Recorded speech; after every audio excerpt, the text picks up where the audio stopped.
دوای نزیکەی 10 ساڵ لە خراپی دۆخی موچەخۆرانی هەرێمی کوردستان و نەدان و لێبڕین و دواخستن و پاشەکەوتی موچەکانیان بە نایاسایی و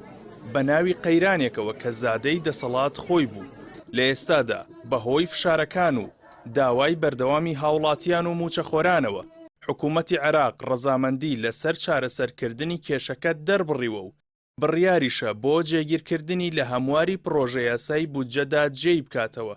ئەگەر حکوومەتی هەرێم هاوکاری بێت.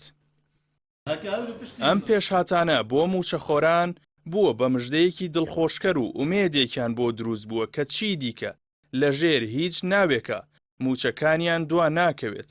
بەڵام ئەوەی بەدی دەکرێت ئەم پەرۆشیە لە هەڵوێستەکانی حکوومەتی ماوە بە سەرچووی هەرێمدا بەدی ناکرێت و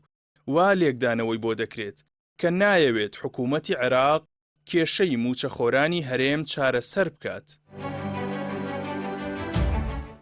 عەلی حەمەساڵح پەرلەمانتاری پێشوو لە پەرلەمانی کوردستان لە گرتەیەکی ڤیدیۆییدا لە تۆڕە کۆمەڵایەتیەکان ئاماژە بەوە دەکات کە لە چەند هەفتەی ڕابردوودا حکوومەتی ناوەند داوای وردەکاری و لیستی موچەخۆرانی هەرێمی لە حکوومەتی ماوە بە سەرچووی هەرێم کردووە،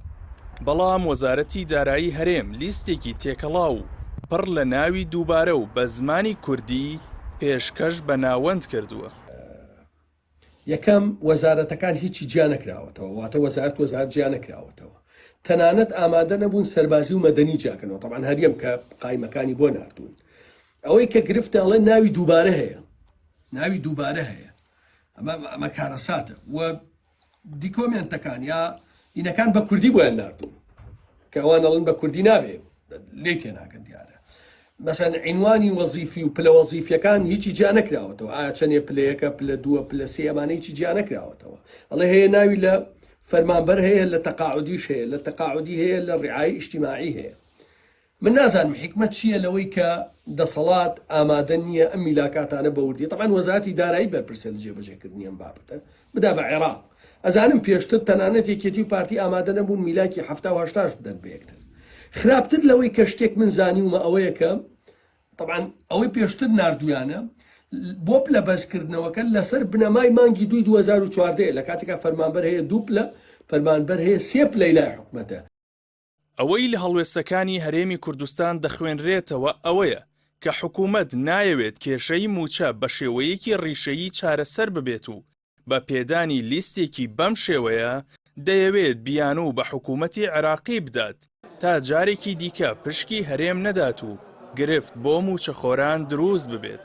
ئەمەش لە پێناو ئەوەی دوای دروستبوونی گرفتەکان کەسی یەکەم و دووەمی پارتەکانیان بۆ وەرگرتنی پشکی هەرێم بچنەوە بەغدا و بیکەن بە دەستکەوتی حیزبی و کەسی خۆیان و بۆ بانگەشەی هەڵبژاردنەکان بەکاری بهێنن، یاخود لە کاتی گەیشتن بە بنبەستی کێشەکان قەوانە کۆنەکانی خۆیان لێدەنەوە و لە میدیاکانیانەوە وا لە هاوڵاتیان بگەێنن کە حکوومەتی عێراق کێشەی نەتەوەیی لەگەڵ هەرێمدا هەیە و دیسانەوە درێژە بە پەکخستنی کارتی خوێندن و ئاوەدانکردنەوەی هەرێم و دەستپێکردنەوەی پرۆژەکان بدەن و بە هەژارکردنی خەڵک و شاردنەوەی گەندەڵی و ناشەفافیەکانیان کەمێک لە ماوەی مانەوەیان لە کورسی دەسەڵاتدا درێژ بکەنەوە. هەرچەندە سیاسەتەکانی هەرێم هێشتا نەگۆڕاوە لە ئاز چارەسەرکردنی قەیرانی دارایی و بە تایبەتیش قەیرانی موچەی موچەخۆران، بەڵام ئەوەی گۆڕاوە ئەوەیە کە هاوڵاتیان چی دیکە ستەمەکانی حکوومەت قبوڵ ناکەن و خۆیان ڕێگەی جیاواز بۆ چارەسەرکردنی دەدۆزنەوە و بە پاساوە بێبنەماکانی حکوومەتیش بۆ نەدانی موچەکانیان باوەڕ ناکەن. ئەمەشیان لە خۆپیشاندان و ناڕەزایی و هاتوچۆکانیان بەرەو بەغدا و دادگای فیدراڵی و نووسینگەی سەرۆک وەزیرانی عێراق سەلماندووە. یەکەمی دادبینی ئەو داوایی